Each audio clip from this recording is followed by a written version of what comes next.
जाताना मी कोल्हापूरपासून निघाल्यापासून अगदी चारधाम पूर्ण बघेपर्यंत, पूर्ण दर्शन होईपर्यंत मी भिक्षा मागून माझं जेवण आणि राहणं हे पूर्ण केलं. मी कुठल्याही प्रवासात माझ्या स्वतःसाठी वैयक्तिक काही खर्च केला नाही.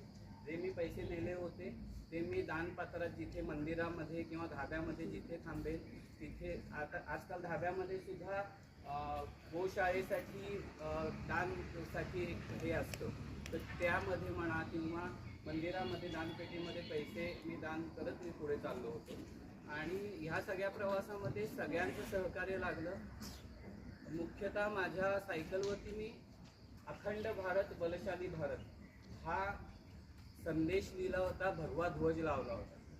सुदैवाने आजही भगव्या ध्वजाला फार महत्त्व आहे आणि भगवा ध्वज असल्यावर तुम्हाला कुठल्याही प्रकारची अडचण येत नाही.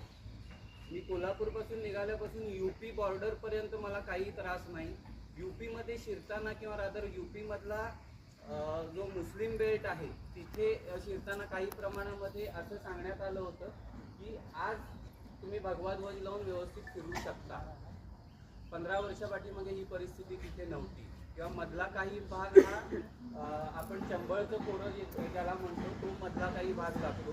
तिथे सुद्धा 10-15 वर्षापाठीमागे लूटमार होत होती. हायवे असला तरी हायवेवरती गाड्या थांबून लूटमार होत होती. त्या भागातनं सुद्धा मी गेलोय आणि तिथे सुद्धा त्यांनी सांगितलं की आता अडचण नाही आहे, आता ही लूटमारचा बऱ्याच प्रमाणात जवळपास थांबलेली आहे. पण